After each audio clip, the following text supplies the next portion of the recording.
The future ain't sunny, and it ain't funny. George Bush is preparing for war with the education money. The future ain't sunny, and it ain't funny.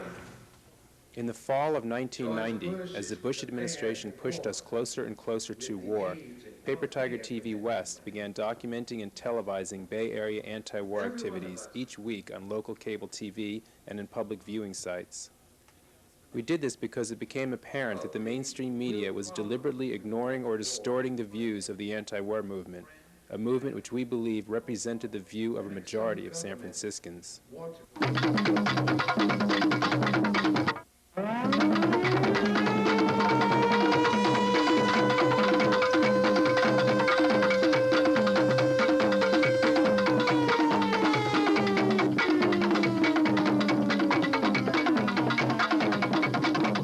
They want to send me to the desert to play a deadly game, armed to the teeth, ready to murder and maim. Got no say in this matter. Did you ask how I feel? Chumps like me are damn doesn't think we don't know the deal. I ain't dying for the price of gas. Yo, Uncle Sam, you can kiss my ass. Ramsey Warren, we're here to say the federal building is closed today. Ramsey Warren, we're here to say the federal building is closed today.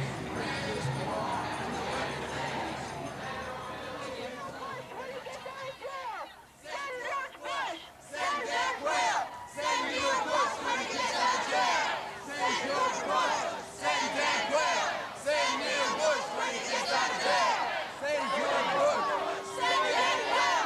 Send Neil Bush when he gets out of jail! Send George Bush! Send them!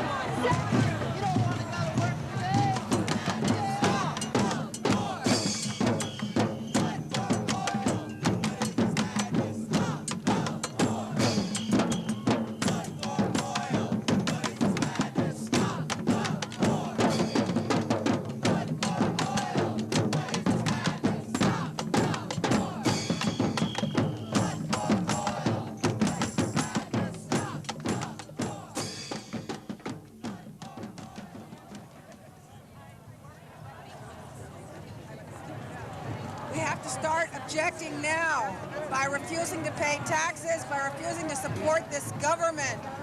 This government is intent on destroying the planet. We have to stop them with everything we've got. There's no time to sit back and relax and pretend it's not going to affect us. This war is affecting every single American citizen. And every single one of us that doesn't speak out is complicit in killing innocent people.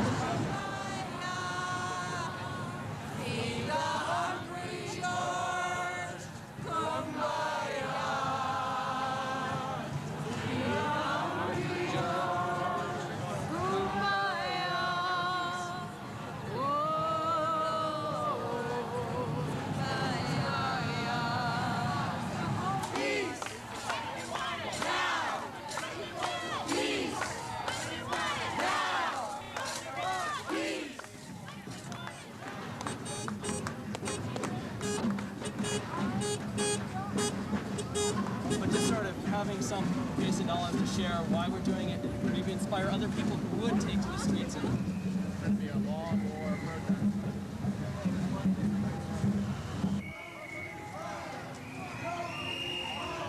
No war, no KKK, no fascist USA. No war, no KKK, no fascist USA. No war, no KKK, no fascist USA. No war, no KKK, no fascist USA. No war, no KKK, no fascist USA. No war, no KKK, no fascist USA. Land where my fathers died, land of the pilgrims bright, from every mountainside, let freedom ring. What is this, tear gas? Oh, just smoke. Yeah. Hey, yours not smoking.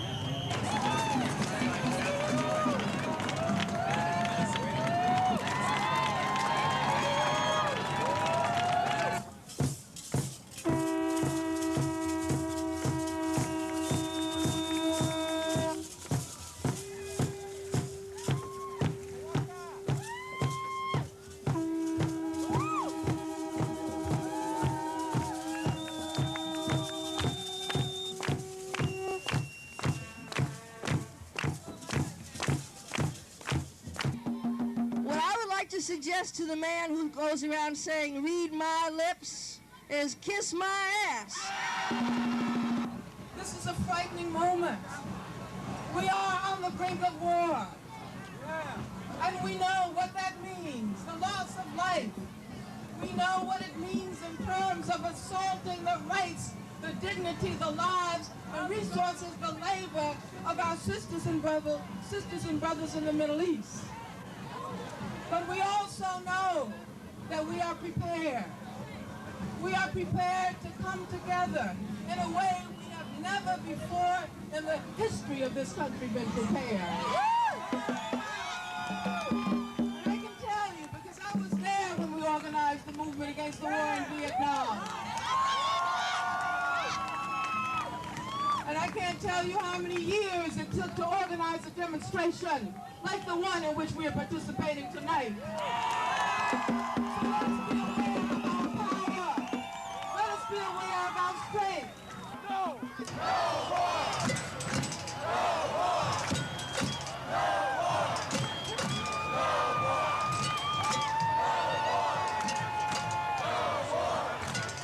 No war! The revolution doesn't start with throwing a Molotov cocktail. The revolution doesn't start with an M16. The revolution starts inside. The revolution starts inside yourself.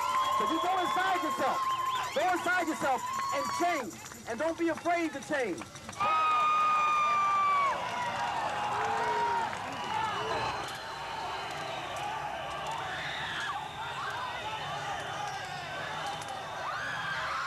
Manpower put to its waste, set out to destroy, until what we have is gone, and the earth, sea, and sky become as useless as our lives. And technology before us falls to its knees. Techno-doom is on the rise. Yesterday in a demonstration at the Federal Building, we shut down the Federal Building for 6 hours.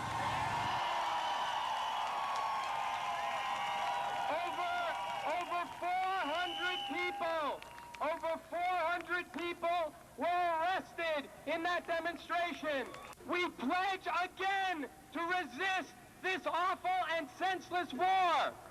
Tomorrow morning at 6 a.m., we are going to shut down the Federal Building again.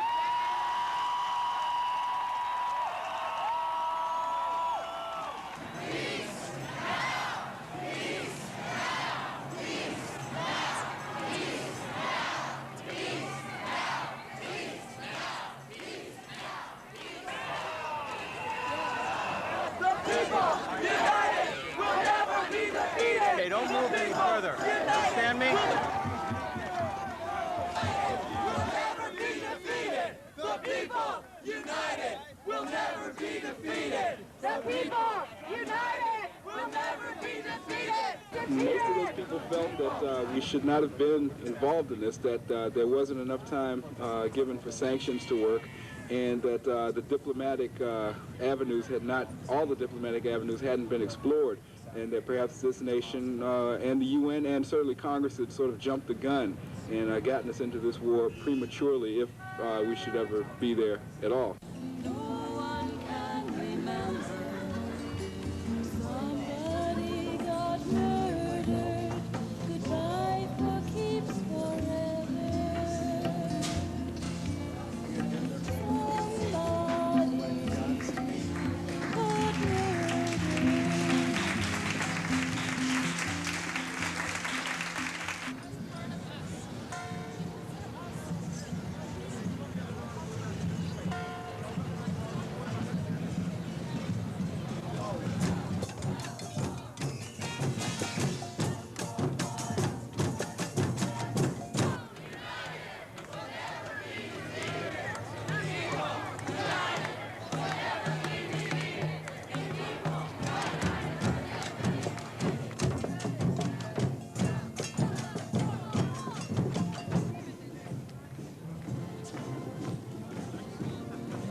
immediately after the announcement of the U.S. attack on Iraq. It ended up closing over 1,000 points up, an increase of over 4%. In London, both gold and oil opened down, and the Financial Times index for stocks was well up. It is a kind of euphoria. This is all very good. We love it here. We love what's happening. Wall Street soared. Euphoria. On a near record increase of more than 114 points today alone in the Dow Jones Industrial. There you are. You're under arrest. Okay. Euphoria. Wall Street soared.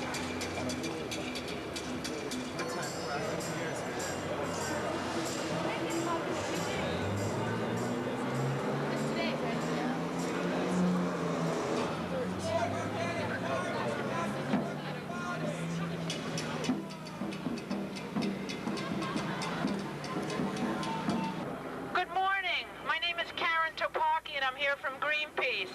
And I just want to say that this is a perfect day to say no to war and a perfect day to say no to Chevron and oil company profits. We have a toolbox that's full of lots of tools, and I brought them all to the party. He gets weaker and we get stronger. Party. Weaker, stronger. Toolbox that party. Suppose those who made wars had to fight them.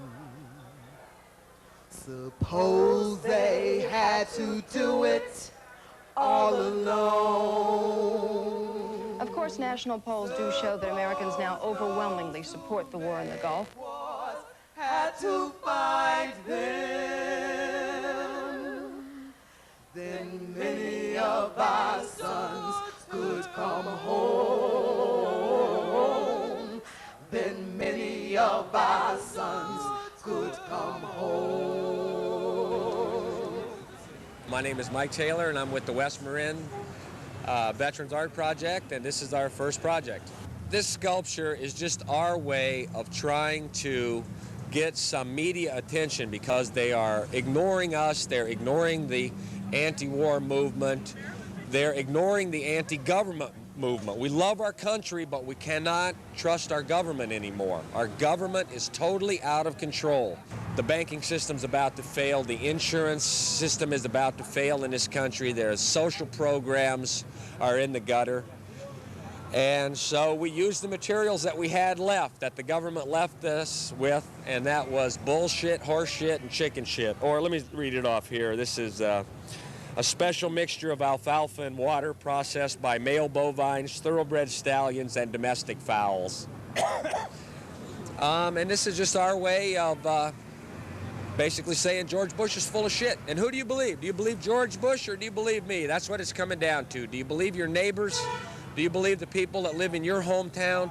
Or do you believe these mad dog killers in Washington, D.C.? I heard in the car today some warrior, some fighter pilot, and he came and he said something to the effect that it's like turning on a light, somebody turned on a light in the kitchen and all the roaches scattered and we're just stomping them all out.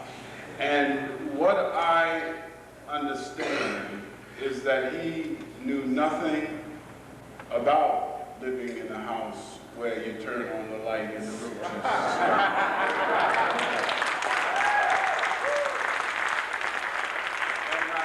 Not with pride, but just as a matter of fact that I've come from such a place, and I know that you don't get all the roaches. And I know that it only takes one roach to spoil your dinner. And I know that in the end, the roaches win and you move out of the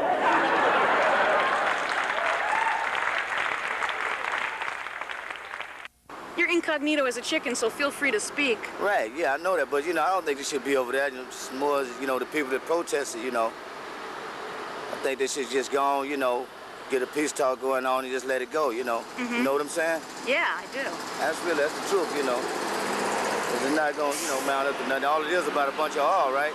Oil and lead, right? Oil and control. Yeah, control, yeah, Should Black America be in the Middle East? I don't think they should be there, you know what I'm saying? Everywhere there is war. War in the east.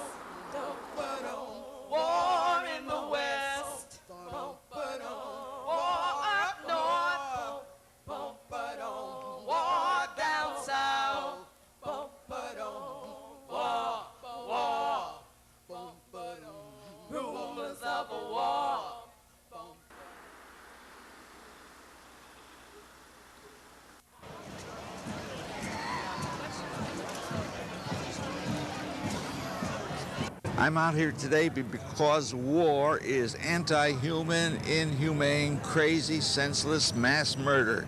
And we certainly, in the 20th century, should be able to find other ways to settle our differences in a non-violent way. We're for the environment and in many ways conservation. We think that there's a big problem that we haven't had energy policy in this country, and it's long overdue. We are actively involved in counseling active duty personnel who do refuse to fight, and to provide them with safe harbor here in the United States.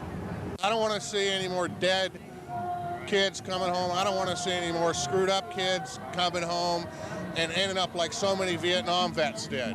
You know, I'm one of the lucky ones. I've got a good life. Things are going well, but there's a lot of people that are still screwed up. It's sons and daughters of American workers who do the dying.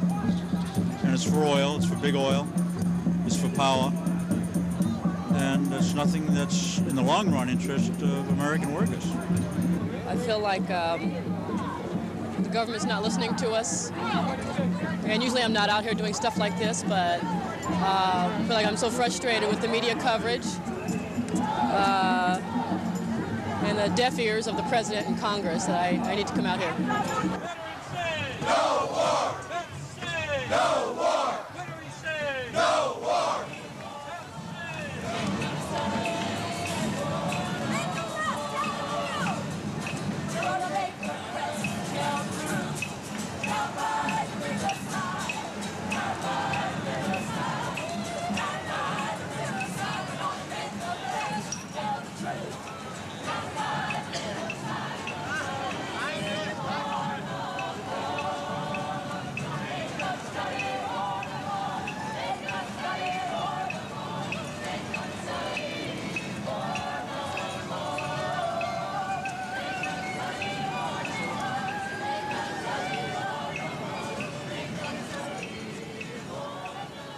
As we tried to build a new movement almost overnight, we saw how the media, both local and national, made a mockery of basic journalistic precepts. From outright lying about the numbers at demonstrations, to cheering our side of the war, to passively accepting government censorship, we began to feel as if we were living under martial law. The media had become part of the Bush administration. Yay, America, we can do it.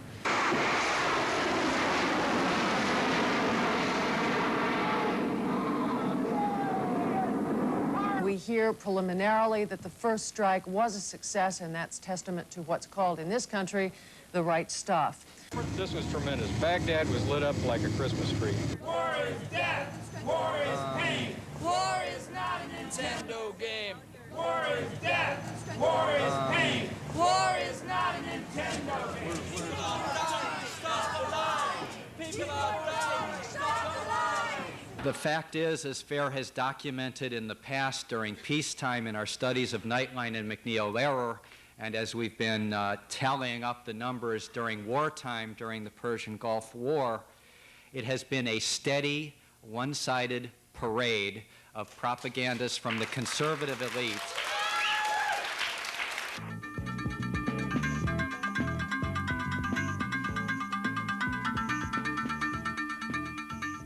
From New York, Paper Tiger TV produced the Gulf Crisis TV project, compiled from hundreds of tapes from around the country. This 2-hour program was broadcast in England, Japan, Australia, and many other countries, including nationally in the U.S. on PBS. We asked the local PBS station, KQED, of their plans to air the program. After being bounced around between 15 or 20 station representatives, they decided that only someone named Kevin Harris could make the decision. Kevin's assistant told me, regretfully, that the show had technical problems. We called the engineering department. I checked with Kevin Harris, and yes, he is primarily concerned with the content. It's not what he wished to air. He was attempting to, make it a little easier on everybody by citing the technical problem with the animation open, but the problem is really content. Give him a call if you still have questions. When convinced that there was no technical problem, we called Mr. Harris's office perhaps 25 times. He was always out to lunch, on vacation, in a meeting, away from his desk. He never returned our calls. Although run on repeater channel 32, the program was never aired on KQED. To this day, we have never spoken to the mysterious Mr. Harris. We did have the good fortune to see him one night on his channel, however. Good evening. I'm Kevin Harris, Director of Programming here at Channel 9, and we are especially proud of the fact that we were able to be the first to bring you this in-depth dialogue with General Schwarzkopf. Now I have a special offer for you. If you enjoyed this program as much as I think you did, I'm sure you'll be happy to know that we have it available for you on VHS tape for your home video library. If you call right now the number on the bottom of your screen, with your $60 membership, we will send you as a thank you gift the home video of this very special program. The information contained in this program is unique. San Francisco, with its militant anti-war movement and its position as sanctuary for war resistors, became an irritation for the Bush administration and its Bay Area supporters. The San Francisco Chamber of Commerce tried to make us believe that we were really pro-war. It had its chance to do this at its abysmal Desert Storm Victory Parade. From an expected 250,000, it barely attracted 5,000 people, many of whom were protesters.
Nestled in your hollow shoulder, the unknown soldier.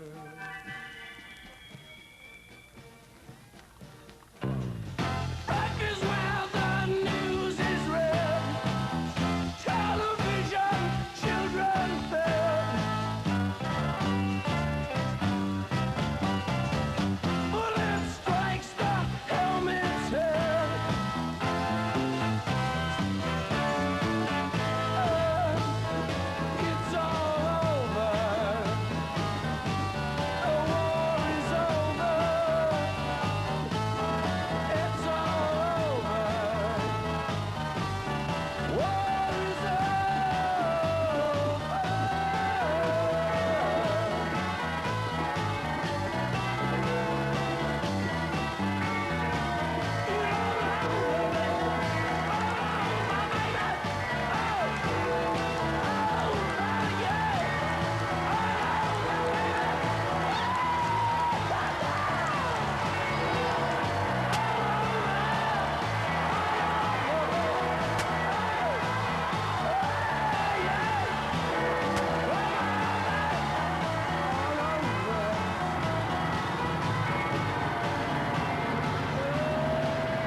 We are Americans, part of something larger than ourselves. It is a big idea, a new world order, a new record of expansion. We're the only nation on this earth. We're the only nation on this earth. It is a big idea, a new world order, a new world order, a new world order.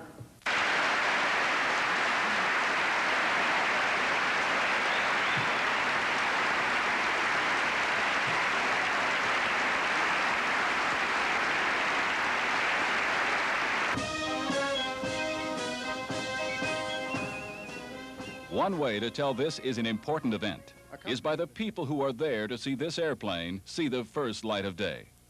On hand, the Secretary of the Air Force, Edward C. Aldridge.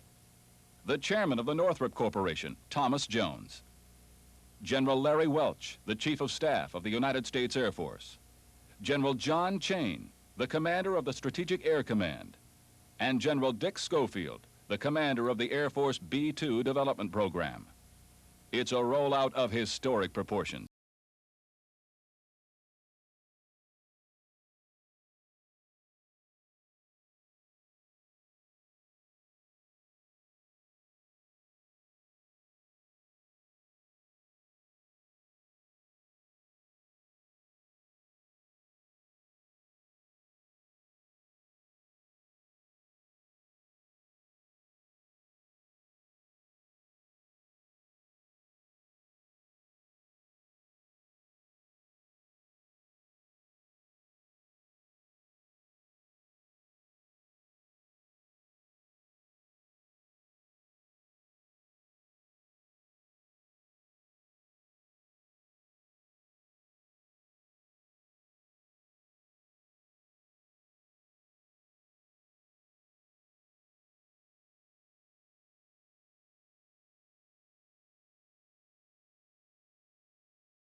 We will not pass quietly into the New World Order. We must build a popular movement for peace and justice, and to do this, we must create a network of independent alternative media.